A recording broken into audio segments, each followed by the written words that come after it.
Welcome to the Fly Route Podcast. I am your host, Anthony, aka Tony Playboy, and I am excited. I have a great guest for you today. I want to welcome Jaylon Smith, NFL linebacker, Pro Bowler, All American, Buckus Award winner, Indiana's Mr. Football, entrepreneur, philanthropist, and he is only 26.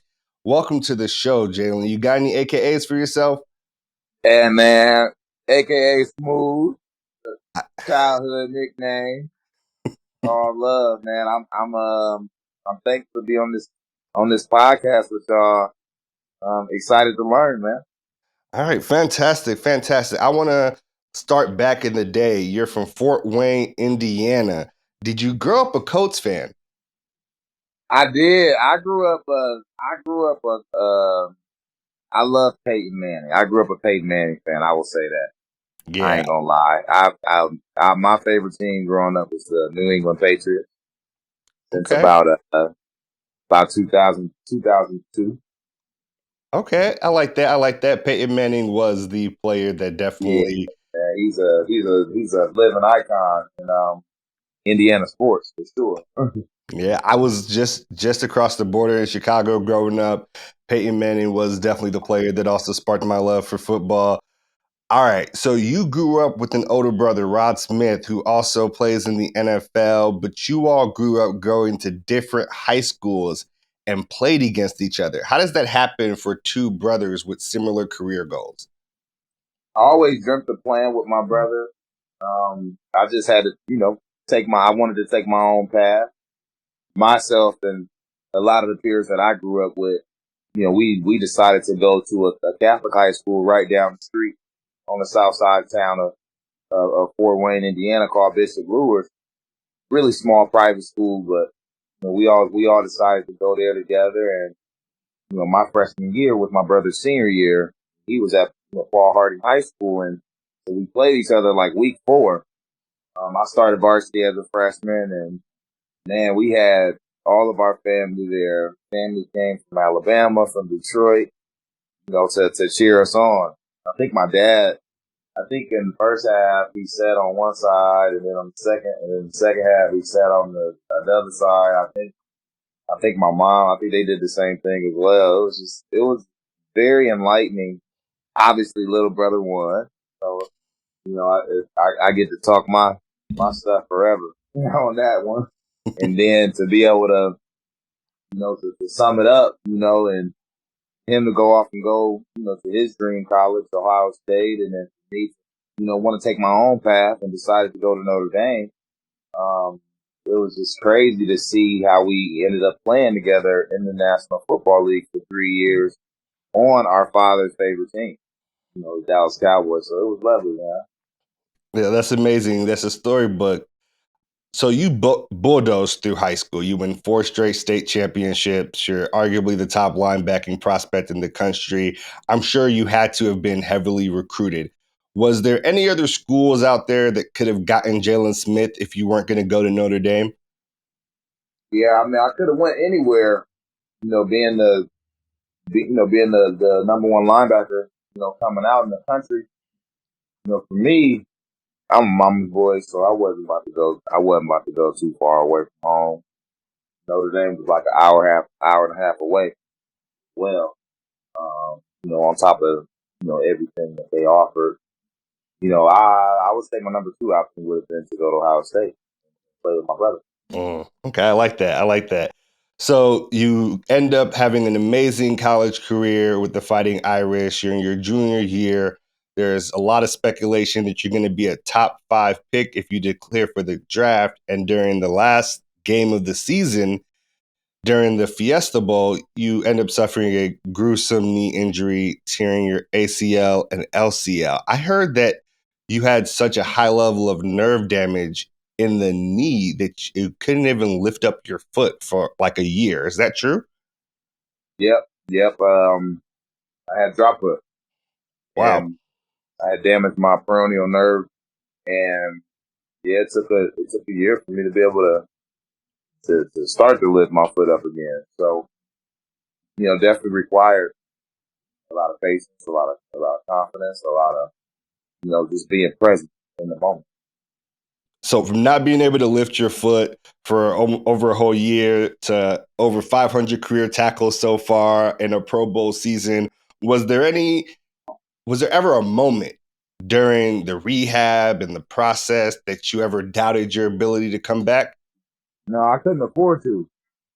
There's doctors looked me in my eye and told me that I'd never play again. So just understanding that, I had to really rely on my clear eye view, a focused vision, a determined belief, and earned dreams. I used that motto of a clear eye view to get me back. I entrusted it to my team. I listened, I learned, I was observant. I was faithful. It was just allowing God to work, and I was blessed with the opportunity that I am to play the game I love again. Going into year 7, I got a lot of game left. 26 years old. I'm so excited for my next opportunity, wherever that awaits. I'm ready. All right, fantastic. So you end up being drafted 34th overall to the Dallas Cowboys, but missed your rookie season rehabbing the injury from the Fiesta Bowl. 2017, game 1 of the season, you're ready and you start. In that game, you end up recording 7 tackles and a forced fumble. What was going through your mind after that type of a debut? Did you know that Jaylon Smith was back and was going to be the dominant linebacker that was foretold? For 2017, for me, it was all about improving each and every week. That's what I wanted to do. Having a chance to start week 1 was just a wonderful opportunity, a lot of emotions you can imagine. And, had a great performance. Defensive player of the game that night. It was actually a Sunday night game too. So that was amazing. It was an amazing feeling. And like I said, just throughout that year, I learned. I wasn't fully back to being myself, but each week I improved. And that's what I focused on. All these things and phases that we go through is just all about, learning and growth. You never want to stay stagnant. And you can always learn. So that's really what I was about. I had a great locker room as well. Okay, so from there, you go on an absolute tear, 3 straight seasons with over 120 tackles, a Pro Bowl in 2019. And then before the 2021 season, you decide to change your number from 54 to 9, which is also the number of Cowboys legend Tony Romo. Dallas fans gave you a lot of flack for that decision. What was the motivation behind the number change? Well, for me, number 9 is a part of me. Has been a part of me since I was 9 years old. It's helped me. It's from Pee Wee to middle school to high school to college. It's my favorite number. I love odd numbers. There's a symbolic meaning behind number 9. Number 9 is the strongest number of them all. God's number. So me understanding everything of what number 9 did to my life, I wanted to be a part of it. 54, 5 plus 4 equals 9. Okay, If, I did not know that. if you add up every single digit number, it equals 36. 3 plus 6 equals 9. You take 36, you put a 0 behind it, it's 360. 3 is just, it's all a cycle. So that's what number 9 means to me, and the significance of it. And then playing, wearing number 9 for the Dallas Cowboys, and also in honor of Tony Romo, a great legend. I wanted to carry that the right way. And I went about it that way, with love, respect, and honor and hard work. I was thankful. Okay, so this is the most important part of the show, and it's the heart of the show. It's the baller's bouquet. Too frequently in the media, people only want to focus on the negative and salacious things athletes do, and never really want to give them credit where credit is due. And here, we like to make a change. And this baller's bouquet goes to our guest, Jaylon Smith, for his philanthropic work through the Minority Entrepreneurship Institute, an investment capital fund for minority business owners that's given over $1.2 million to 13 companies since it started. You recently partnered with Cohatch and joined their board of advisors this year to launch an MEI fellowship as well. Tell me a bit about your motivation for starting the MEI and why Cohatch was a company that you wanted to form this type of partnership with. Honestly, it came down to me growing up, always wanted to be an entrepreneur. Since I was about 11 years old, I wanted to be a businessman and began learning, adopted some great mentors who I've learned with along the way. And from there, I began to understand the value of great relationships. Developing great relationships, getting access to quality deal flow, the right deal flow with great returns in business and learning from the best. Just being thankful of my platform, all the platforms that I've had and God has blessed me with. I was just thinking about, man, what about other people who look like me that don't have access to these platforms? How can I create an opportunity for the black, the brown, the Latinx community, to be able to get access to financial funding, to get access to mentorship, to be able to have access to, you know, help for putting together strategic execution plans.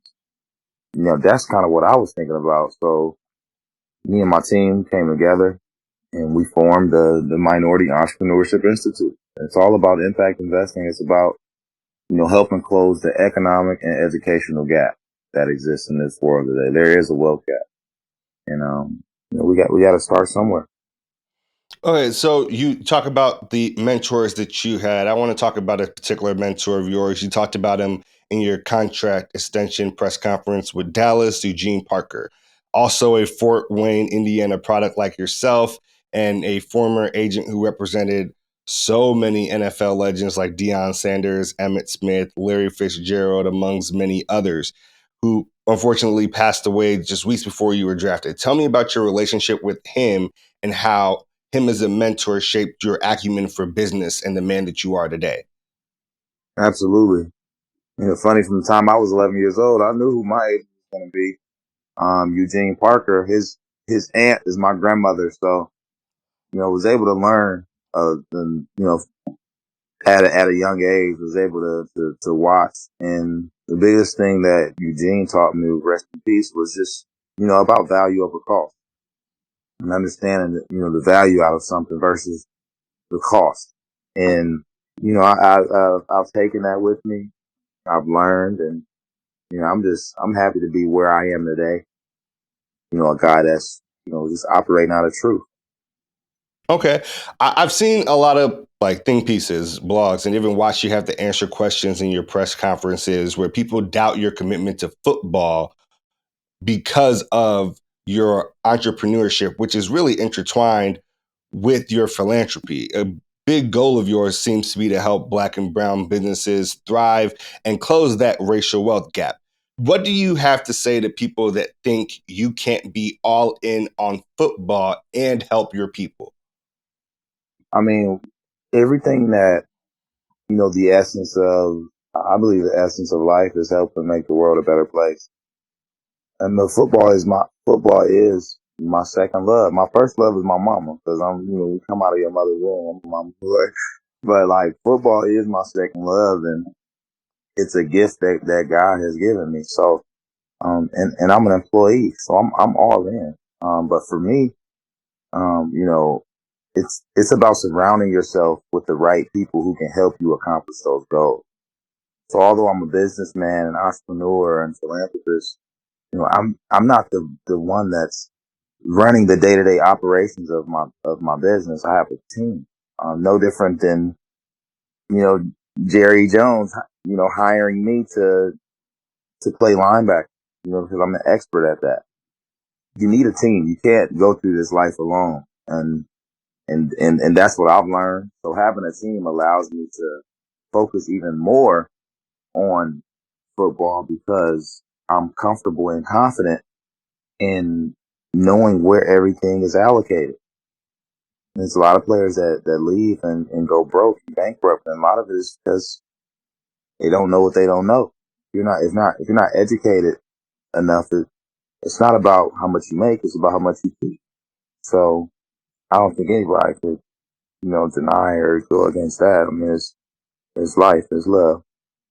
So, what's next for Jaylon Smith? Are you in talks with any teams for next season? Is there a place that you're looking at, or a division, or somewhere that you're like, I know I can make a big impact and contribution? I can't speak on what teams or where because that's my agent's expertise. But for me, I'm ready, and that's the biggest thing is making sure that I'm mentally, physically ready. To play the game I love. Like I said, I'm 26. I'm young. I have not reached my peak yet. I've had success, but I am not satisfied, and I can't wait to get back in the locker room with the guys. Man, it's a wonderful thing. It's a blessing being able to play this game that we love, and I'm gonna go out there and be dominant, like I've always been. We talked a lot about the MEI, which is a core part of your philanthropic endeavors. And there's a lot of attention to that. But I want to talk about the camp that you and your brother Rod held for kids back in Fort Wayne called Earn Your Stripes. What was your motivation behind holding this camp? And post COVID world, are there any plans to bring that back and start that up again? And absolutely, the biggest thing is what we wanted with the Earn Your Stripes camp. My brother and I was just being able to bring the kids together and be able to teach them the essence of work and what it takes, to how it looks to go after something that you want in anything in life, in sports and business, at home, doing chores, whatever. You have to earn it. Success is earned, not given, and that's the way you want it. That's the way God has designed it, properly for us. So that's really what it's about. Post COVID, we just have to evaluate our angle and process and see, what's going to really be the most helpful and beneficial for our kids and our community. But it's definitely been a great ride, a great run, and just got to see how we can come together, as a community. Before I let you go, I got some quick hitter questions for you. Oh, how's it going? My man. Yeah. I got some quick hitter questions for you. Hardest player to tackle in your career? Hardest player to tackle, I would say, beast mode. Beast mode. I like that. I like that. I like that. Playing linebacker, you spend a lot of time spying the QB, having to cover. What QB do you think in the league gives linebackers the most trouble on being able to cover, whether they're going to pass, they're going to run, etc.? Um, man, you got Josh Allen, you got Lamar Jackson, you got Kyler Murray. I would say is definitely top two, top three. He's so quick. You got so many elusive guys. That's the thing about the league. Like these quarterbacks are running like running back now. You know what I'm saying? So you at all times you have to be ready for sure. All right. Jaylon Smith's linebacker Mount Rushmore. Who you got on it? Man, we talking middle linebacker, outside linebacker. Outside linebacker. I feel like that's where you spent a lot of your time. I'm inside. I've been inside linebacker since I've been in the league. Oh, they had you Hmm. rush. Oh, I watched a lot of tape for New York, and I saw you on the edge some when you were Oh playing yeah, there. yeah, a few of them, a Yeah. few of them. I do both. I Okay. think outside linebacker, I was probably man, Lawrence Taylor number one for sure, and then and kind of our modern time, Von Miller has had some great success. Julius Peppers, yeah, those are some great ones. Those are some great ones. Hall of Famers that I've seen. I would say inside linebackers, Willie Lanier, Hall of Fame linebacker from the Kansas City Chiefs. Willie Lanier. A lot of people may not know him, but he's a Hall of Fame linebacker. That's kind of who I modeled my game after a little bit. He's dominant. He's smart, IQ, he's quick, explosive, and he hits you. I would say, you got Ray Lewis, man, Luke Kuechly. Okay. Patrick Willis. You got some guys. But as far as we talking about Rushmore, yeah, you got to go Willie Lanier. You got to go Dick Buckus. And then I'll probably say Ray up there. Sure. Like, it's some great inside linebackers, man. I like it. I like it. All right. So you got after you get your massive contract extension, what was the first big, I want to say like unnecessary purchase? I'm not talking about the business, the philanthropy. I know you retired moms when you got it. I'm talking about like hot boy chain, Jaylon Smith. This is my selfish purchase. I never really bought one. I never really had an excessive my type of purchase type deal for real. I'll say I bought some land. So that was what I did. That was one of my, all time goals, So tapping into that was definitely fulfilling. All right, all right. My last question for you here is I want you to talk a little bit about the Clear Eye View. You mentioned it a little bit earlier in the interview. I know that it has a lot of meaning, but it also is a eyewear collection that you do. Absolutely. So Clear Eye View, our eyewear line. I started an eyewear line with Jamal Robinson, a guy who's been a great friend of mine from the same hometown. He's been in the eyewear industry for about 14 years. And we came together and decided to partner and create something special. Some eyewear that's affordable but with great quality. And we're doing amazing things right now, getting ready to step into the optical space. Some great partnerships with Xylaware and a few others. Just thankful for the opportunity. We're coming with style and fashion, with quality for great prices as well. We're in it for the long haul, and it's all derived around having that focus vision. It's all derived around having that focus vision. So definitely excited for what's to come for Clear Eye View for CED collection. All right, all right. I really appreciate you giving us some of your time today. And thank you for coming on the Fly Route podcast. I wish you all the best. I can't wait to see you killing it on the field again this upcoming season. All right, I appreciate it, man. Be safe, y'all. Y'all be safe. You too. Thank you. It's a Playboy affair.